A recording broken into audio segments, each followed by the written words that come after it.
Jumpa lagi dengan saya Al di channel Al Murid. Menurut Ibnu Warok dalam bukunya Why I Am Not a Muslim, salah satu kelemahan utama Islam adalah ketidakmampuannya menerima kritik atau diskusi rasional.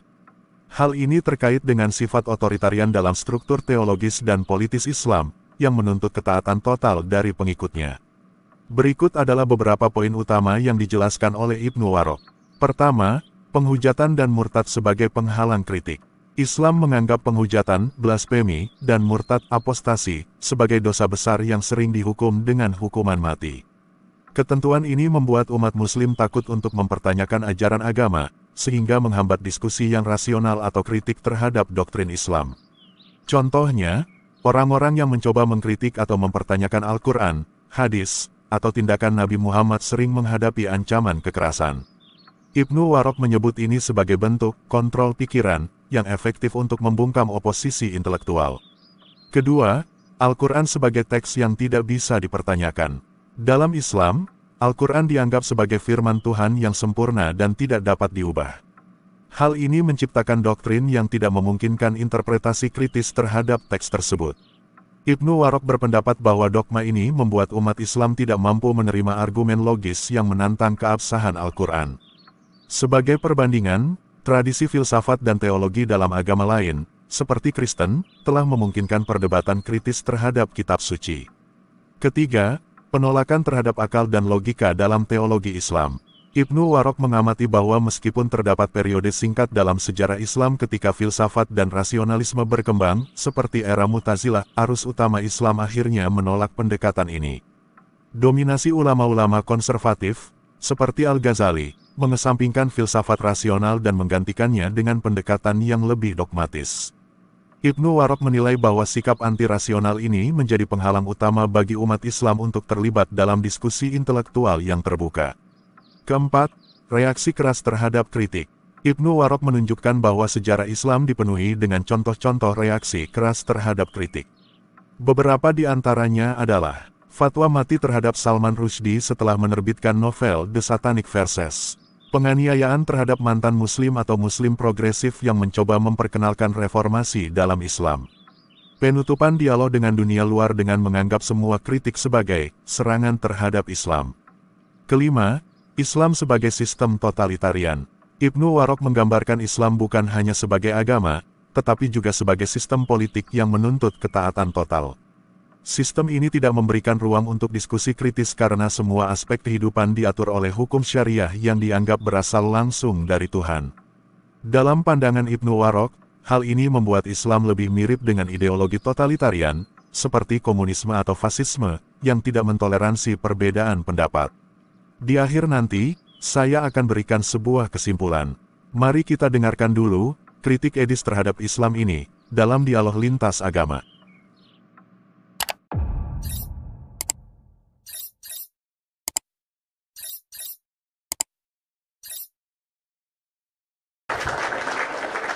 Aduh, Farizul Husni. Halo, ya. Muslim bang. Alhamdulillah. Ya, silakan nyalakan kamera Farizul Husni.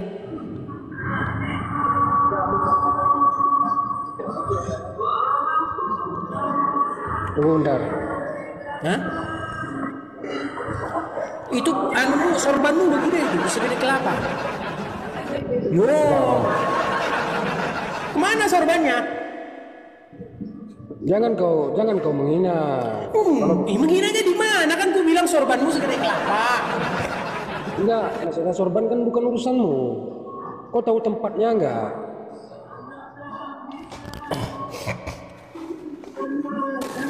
Hah? Apa yang kau bahas di sini? Sorbanmu kemana? Sorbanmu tadi. Jangan kau tanya masalah itu. Tapi di profilmu sorbannya gede, sekarang hilang sorbanmu. Bukan urusanmu. Oh iya. Oke lah, apa mau kau bahas? Ya kau yang buat apa yang kau itu. Yesus Tuhanku, Muhammad Tuhanmu. Ayo diskusi. Siapa yang bilang Nabi Muhammad Tuhan kamu? Quranmu. Masalahnya Quranmu gak pernah kau baca. Siapa yang bilang? Coba kau ambil Quranmu.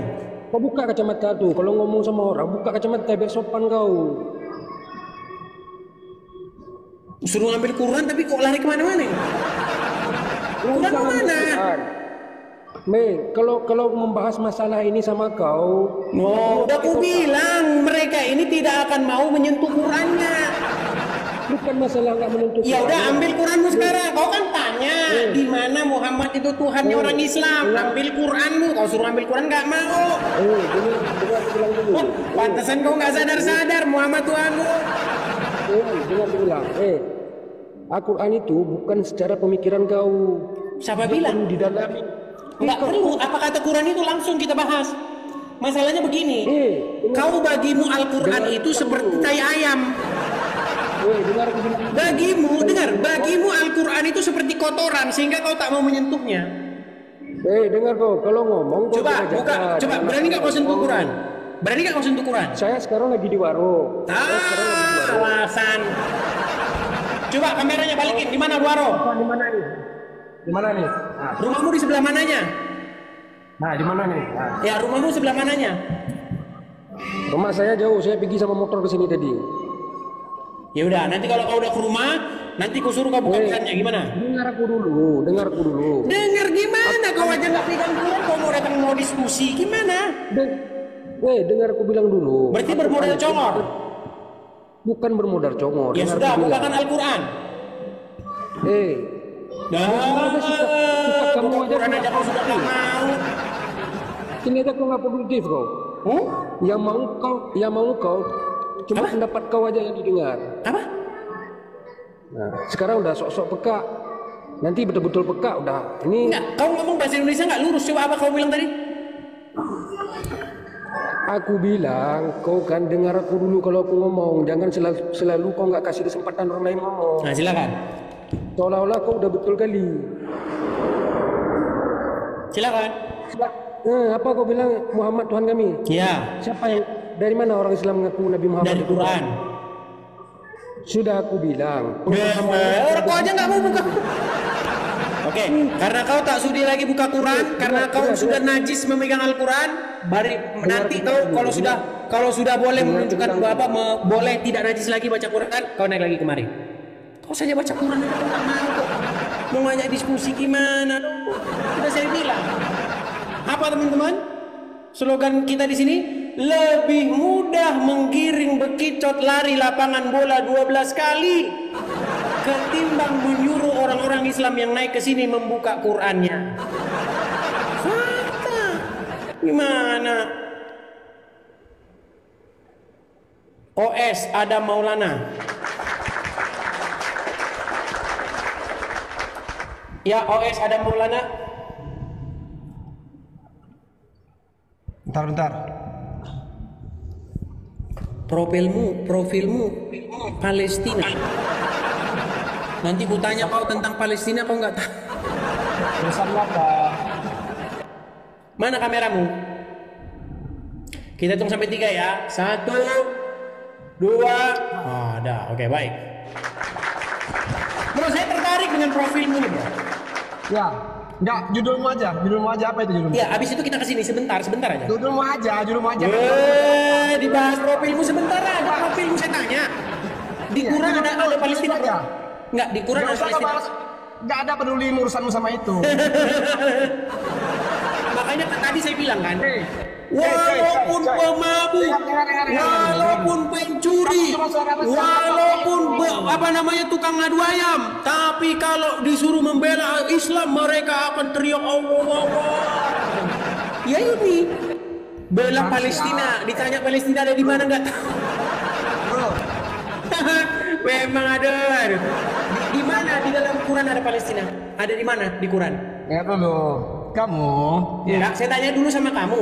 Di Quran mana ada Palestina? Aku tahu dalam surah Al-Isra. Tahu kami Bacakan. Kalau ada kata Palestina di Quran, saya lompat dari Monas. Yo. Masjidil Aqsa dan Masjidil Haram. Tahu? Masjidil Aqsa wal Masjidil Haram. Asra bi abdihi lailan minal Masjidil Haram. Oke. Di mana di situ Palestina? Palestina itu. Di mana? Jadi kamu nggak usah bahas Palestina, kamu nggak bakal ngerti. Di mana di situ Palestina? Buka aja kacamata hitam jelekmu itu. Buka aja tuh. Buka. Di mana? Di mana Palestina di mana? Coy, kamu seorang host tapi sendiri. Saya apa kitab saya loh. Saya bacakan ayat karangan saya ini. Ayat karangan saya.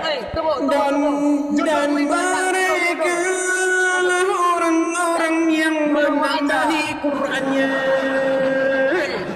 Quran ditambah-tambahinya. Padahal tidak ada di dalamnya Palestina. Yesus sebagai Tuhan. Di mana di Quran Palestina itu di mana? Kamu tuh cari koin. Udah pertanyaanmu itu. Di mana di Quran Palestina di mana? Orang bodoh aja yang bisa kamu. Saya udah tahu. Kamu tuh ditanya di mana Palestina di Quran, kau meninggal dunia. Kamu takut debat sama Nanda. Masjidil Haram, Masjidil Aqsa. Di mana dalilnya Masjidil Aqsa di Palestina, di mana dalilnya? Surah Al-Isra yang pertama itu, coy. Oke, saya bukakan ya. Saya bukakan. Bukain. Saya Kamu bukakan. tahu itu. Saya bukakan. Subhanalladzi asra bi 'abdihi lailan minal Masjidil Haram ilal Masjidil Aqsa. Mana Palestinanya? Mana Palestinanya? Sudah kamu judulmu aja kamu udah. Mana Palestinanya? Kamu pas. Mana Palestinanya? Udah saya nggak bawa Al-Quran tapi saya. Di situ tertulis Masjidil Haram wal Masjidil Aqsa. Pertanyaan saya, di mana di situ tertulis bahwa Masjidil Aqsa di Palestina? Bahasnya udah ngapa-ngapain, kamu tuh udah search, saya jawab dalil yang kamu minta satu. Iya. Saya minta tuh. Di situ tertulis Masjidil Haram wal Masjidil Aqsa. Pertanyaan saya, kamu nggak punya ilmu ini. Masjidil Aqsa itu kok bisa Palestina, di mana dalilnya? Kamu tuh ngambang, pembahasanmu tuh nggak ada di luar konteks yang kamu buat. Oke, Masjidil Aqsa dibangun kapan? Aduh. Masjidil Aqsa dibangunnya waktu Muhammad meninggal apa sebelum meninggal? Itu ada netizenmu bilang tuh, jangan naik sama Edis nanti marah-marah, dia nggak punya ilmu katanya. Enggak, saya nggak pernah marah-marah. Gini loh, mau kabur, pencet tombol lari, pencet tombol lari, pencet tombol lari, pencet tombol lari, pencet tombol lari, pencet tombol lari. Oke, baik. Sekarang begini bro, dengar bro, satu ngomong biar enak kita. Biar enak kita ngobrol. Udah enak aku dari tadi, kamu aja nggak pernah kasih jawabannya benar. Gini loh, sebentar. Kau kan tadi pasang profil. Ya silakan. Gimana kalau kau ngomong, saya ngomong, apa yang mau kita dengar? Aku ngomong, kamu ngomong juga soalnya. Oke, gantian ya. Siapa dulu? Terserahmu. Oke, baik, dengarkan saya ya. Tertulis di dalam surat Al-Isra ayat yang pertama. Judulmu itu aku minta. Kan katanya kasih dulu. Nggak berani dia. Katanya sambil dia ngomong. Nah terus apain? Oke, tadi kau bilang dalilnya di dalam surat Al-Isra ayat yang pertama. Maha suci Allah yang telah memperjalankan hambanya pada suatu malam dari Masjidil Haram ke Masjidil Aqsa. Pertanyaan saya, menurut kalian yang diperjalankan itu adalah Muhammad dari Masjidil Haram ke Masjidil Aqsa. Bagaimana mungkin Muhammad diperjalankan dari Masjidil Haram ke Masjidil Aqsa sementara Masjidil Aqsa dibangun waktu Muhammad udah meninggal? Ya, nah, oke, sudah. Jawab. Nah, jadi kamu kalau orang yang mengaku kan kamu tampil sebagai host ini, ya kan? Dan kamu tampil sebagai host seolah kamu kan punya ilmu. Tapi ini jawabannya apa ini? Tunggu dulu. Pertanyaanmu ini, yang pertama sekali, yang satu, udah keluar dari konteks yang kamu buat di sini, di judulnya ini. Ya, yang pertama. Yang kedua, kamu tadi bertanya sama saya tentang Palestina itu di mana. Terus saya jawab di Masjidil Aqsa. Orang udah tahu Masjidil Aqsa itu di mana. Mana dalilnya Palestina itu di Masjidil Aqsa? Gini aja Edis, kamu tuh enggak di Quran mana Masjidil Palestina itu di Masjidil Aqsa itu Quran mana? Dengar dulu. Nah, sekarang kami tuh udah paham kamu tuh siapa kamu tuh Edis. Kamu kok lari ke mana-mana sih? Yang ditanya apa, yang dijawab apa? Sebagai umat Muslim, kami itu berdebat pakai ini. Pakai ini. Lo buktinya mau tanya kau nggak jawab. Aku tuh cuma cari koin. Nah, enak kan? Karena kau nggak dapat koin. Karena kau nggak dapat koin, kau iri. Dengki kau. Umat Muslim tidak mengharapkan imbalan kecuali kepada Allah. Dengki dia. Dia dengki teman-teman, dia nggak dapat koin, dia sialan. Saya sudah capek berkhotbah, saya tidak dikasih koin katanya. Terus apa lagi? Kamu iri dengki. Kalau kamu berani. Dengki kamu iri. Nah, kamu udah ketek.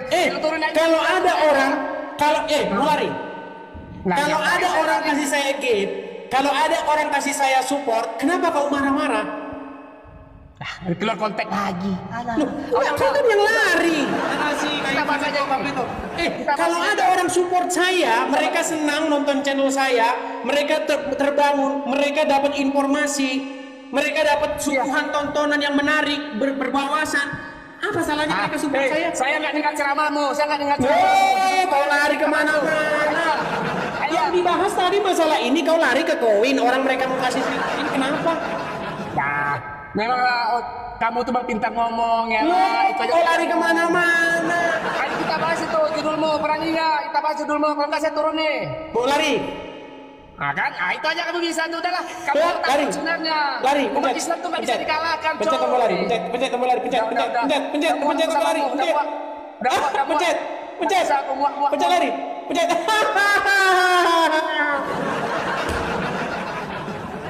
Dari mana jalan ceritanya?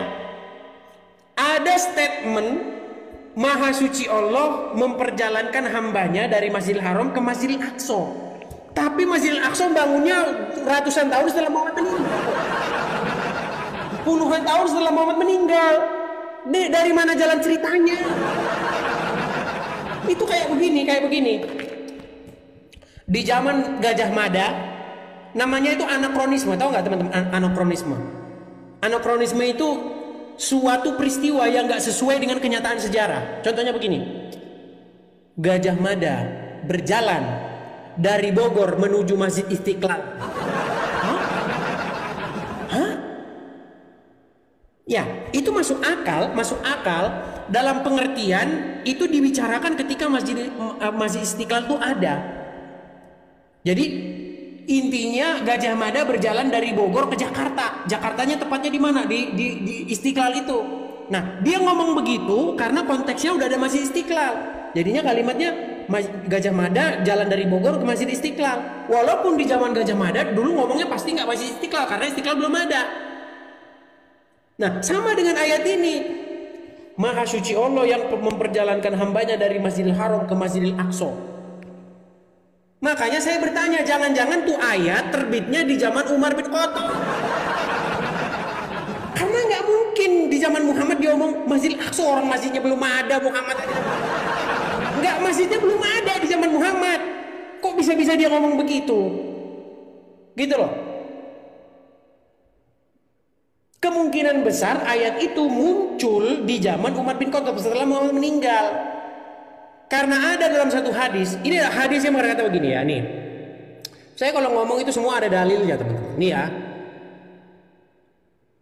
Ada dalilnya, nggak sembarangan saya ngomong nih. Nih.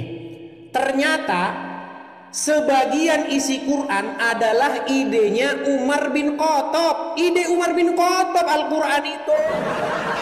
Sebagian. Yang ngomong seperti itu siapa? Yang ngomong seperti itu seorang cendekiawan muslim. Siapa namanya? Namanya Sumanto Al-Qurtubi. Dalam bukunya yang berjudul Lubang Hitam Agama, Sumanto Al-Qurtubi mengatakan Muhammad dan Umar bin Khattab bersekongkol mengarang ayat Quran. Kagak percaya? Loh, ketinggalan zaman.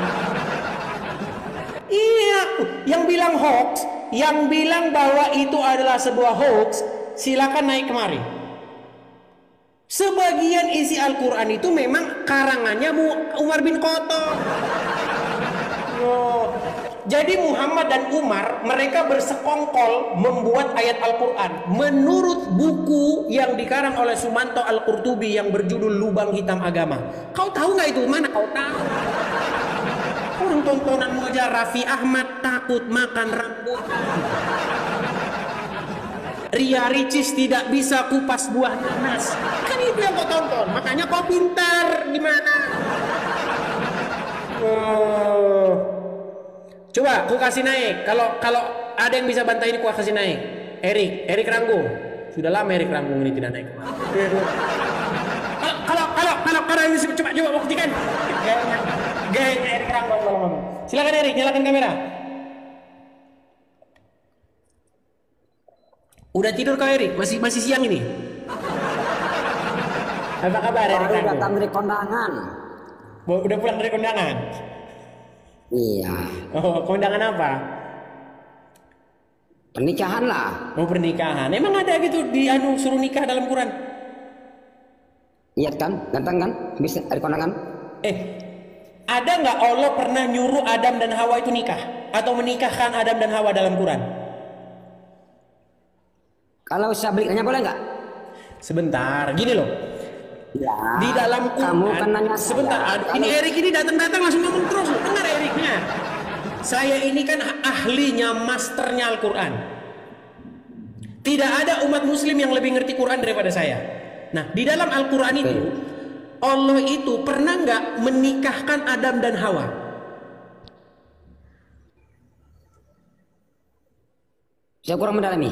Kurang mendalami. Gini, ini masalah besar. Gini, dalam satu diskusi saya dengan seorang ustadz, ya, kejadian tahun 2014, dia bilang begini, orang Muslim itu dilarang pacaran, tidak boleh, haram hukumnya pacaran, haram.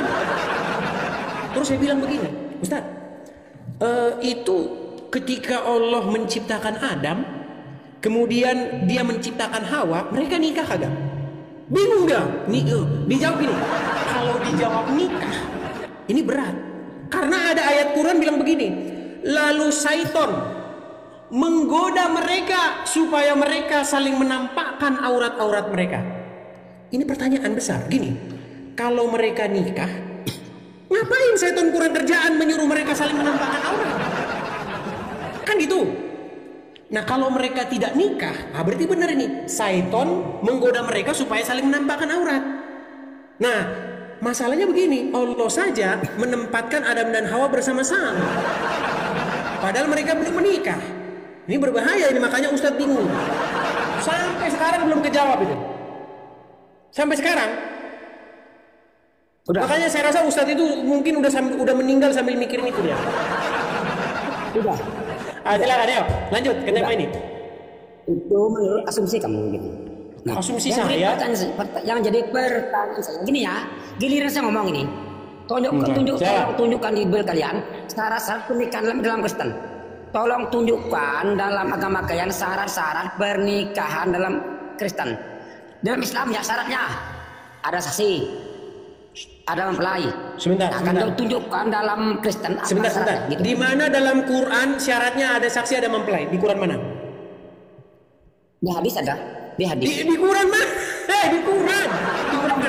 Tolong ditunjukkan. Tolong ditunjukkan dalam kitab kalian syarat Tolong nikah. tunjukkan dalam kitab kamu syaratnya pernikahan itu harus ada saksi, harus ada mempelai mana? Tolong tunjukkan di dalam agama kalian syarat pernikahan itu apa? Gimana ini orang ini ada. Kamu menuntut sesuatu di mana syarat-syaratnya begini, sedangkan dalam Quran ada syaratnya itu katanya ada saksi, ada mempelai. Pertanyaan saya di Quran mana? Hadis sudah bilang hadis kan. Hadis tadi kau bilang Quran. Tunjukkan kami itu Makanya aku bilang ini. Saya punya gambar juga kepada dia ini. Ini gambar keren ini. Kita udah ada gambarnya semua teman-teman. Nah ini lihat nih.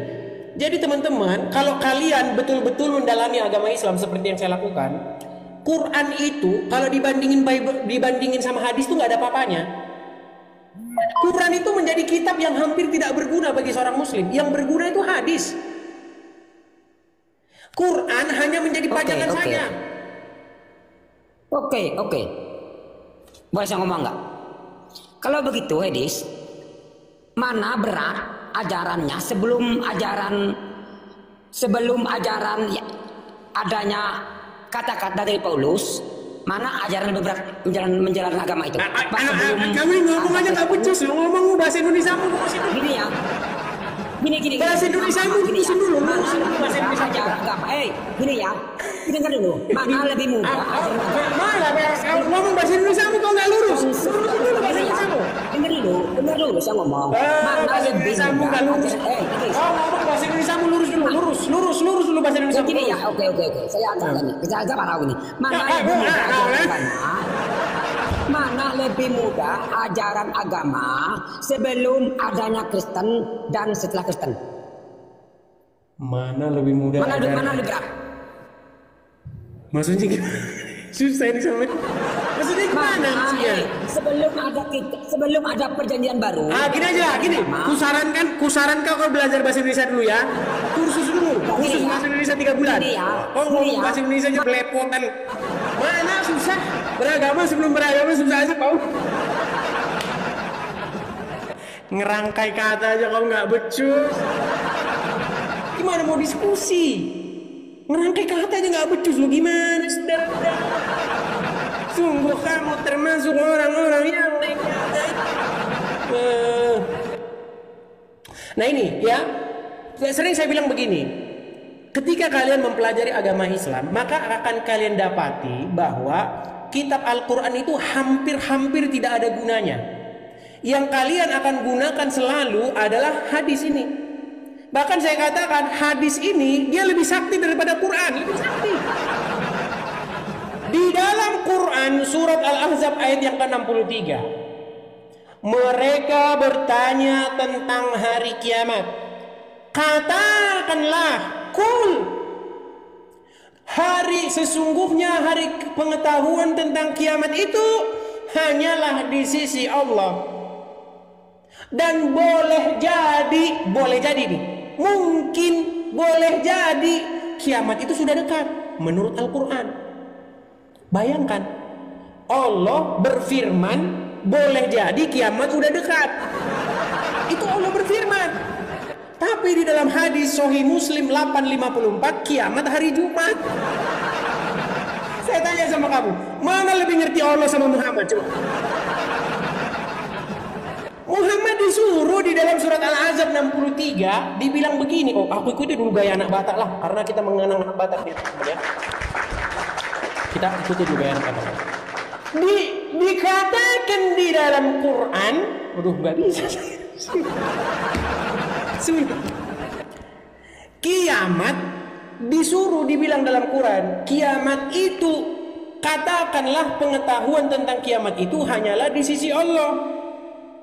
Di dalam surat Al-Ahzab 63 disuruh mereka bertanya kepadamu tentang yaumil akhir, tentang hari kiamat, hari berbangkit. Katakanlah pengetahuan tentang itu hanya di sisi Allah. Disuruh katakanlah. Tapi Muhammad nggak mengatakan itu, dia nggak mengatakan hari kiamat itu di sisi Allah, nggak begitu. Kata dia ini, kiamat terjadi hari Jumat. Makanya aku bilang lebih hebat hadis daripada Quran. Gimana sih? Berat saudara. Lebih hebat hadis. Gitu loh. Coba kalian tanya sama orang Islam, di mana dalam Quran kalau mati harus pakai kain kafan? Nggak ada. Di mana dalam Quran suruh sunat? Kagak ada. Di mana Ibrahim itu istrinya adalah Sarah dan Hagar? Enggak ada. Semua enggak ada.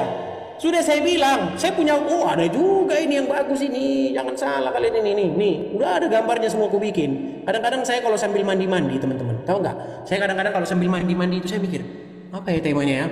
Apa ya temanya? Tema yang saya pikirin itu tema. Gambarnya apa ini? Ada gambar nih. Udah aku bikin semua teman-teman nih.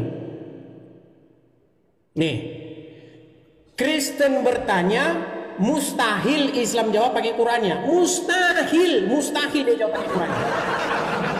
Sempat ada Muslim yang jawab pakai Qurannya, lompat dari Monas. Dari Monas lompat, saya terjun dari Monas. Mau bukti?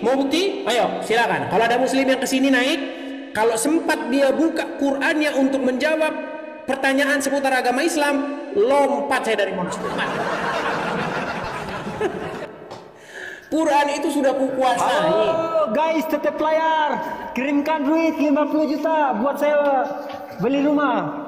Boleh aku bertanya, Paulus pernah enggak menikah sama Nyalakan kamera mana? Kamera mana? Jawab dulu bangsat. Paulus pernah menikah sama Yesus? Kesetanan. Apa kau babi kau? Jawab dulu. Kenapa kau kesetanan? Ada. Kenapa kau kesetanan? Yesus pernah nikah enggak sama Paulus? Coba nyalakan kamera. Apa? Kirim dulu di rumah. Udah kesetanan dia sudah. Kenapa kau kesetanan seperti itu?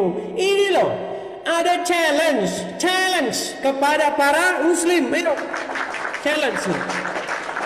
Ku beri challenge kepada muslim. Kalau ada muslim yang ditanya tentang agama Islam, dia jawab pakai Quran, maka saya Edis TV terjun dari Monas. Perhatikan.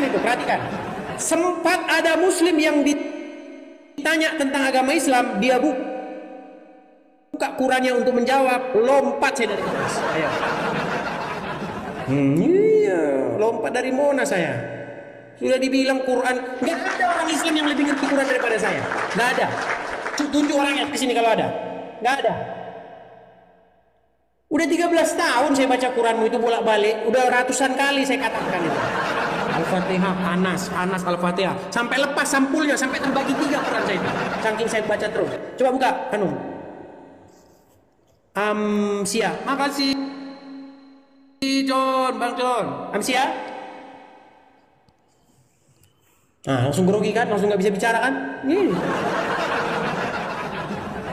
Oke, kita kasih naik lagi ya. Lupa sejarah. Kenapa lupa sejarah? Habis. Air minum. Silakan. Lupa sejarah? Lupa sejarah? Macet.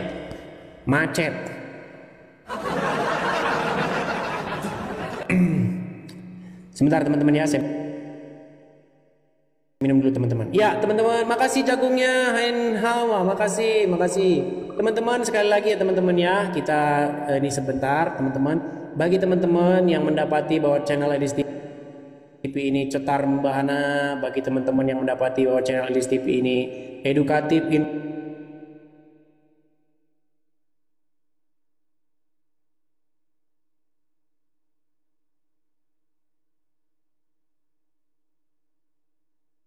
pay dana dan sebagainya, teman-teman bisa lewat situ link Sabaria. Kalau teman-teman mau support langsung lewat sini ya teman-teman ya.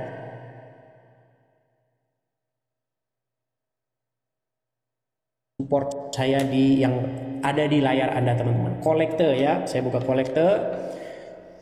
Silakan teman-teman kalau mau support ya bisa berkolektor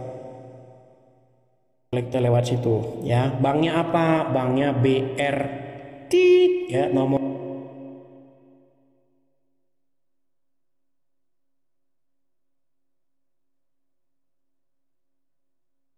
tangkap layar kalau teman-teman ingin mensupport. 2000 begini tapi yang mensupport hanya sedikit ya, karena memang 99,99% di sini yang nonton ya memang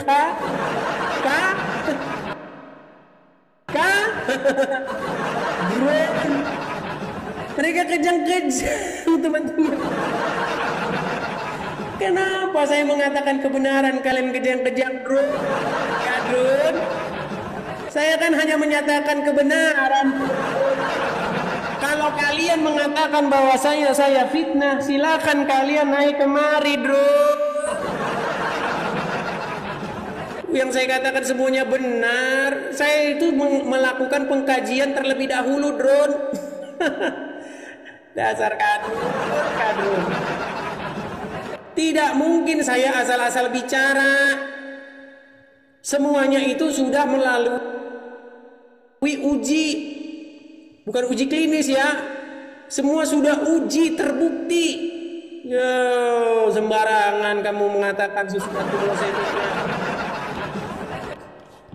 Tidak pernah saya mengatakan fitnah. Apa yang saya tahu tentang agama Islam itu yang saya katakan. Bahwa di dalam agama Islam, kalau orang Islam ditanya, mustahil dia jawab pakai Quran. Mustahil. Coba, ayo naik sini. Ferry masuk pesantren. Nah, ini inbox terus ini. Tiap hari ini kirim inbox sama saya di Ferry masuk pesantren. Coba, aku mau lihat dulu kamera. Ferry, silakan nyalakan kamera Ferry. Assalamualaikum. Oh, kau bilang assalamualaikum sama saya Kristen kok assalamualaikum. Assalamualaikum kafirun. Assalamualaikum itu apa artinya? Assalamualaikum aja gue nggak tahu. Assalamualaikum. Ferry, nyalakan dulu kameramu. Hamba Yesus. Kameramu nyalakan.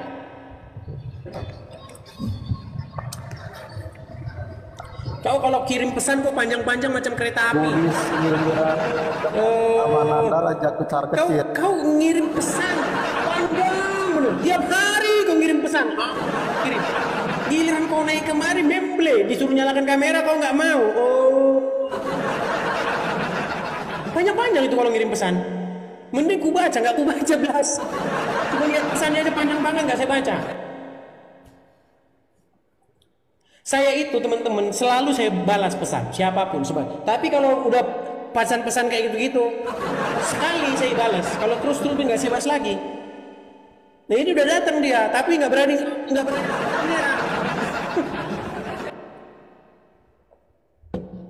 Silakan buktikan naik kemari. Ini janji saya tolong rekam dan viralkan. Kalau ada orang Islam yang saya tanya tentang agama Islam, dia jawab pakai Quran, saya lompat dari Monas. Ya. Saya pastikan Quran tidak berguna bagi seorang Muslim yang naik ke sini. Saya pastikan. Sembarangan. Coba naik Muslim kemari, saya tanya tentang agama Islam, kalau dia bisa buka jawab dari Quran, lompat dari Monas.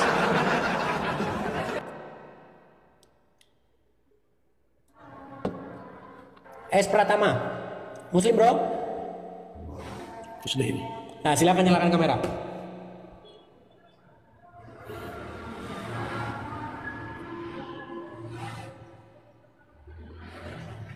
Halo? Akan meninggal kan? Udah takut mereka.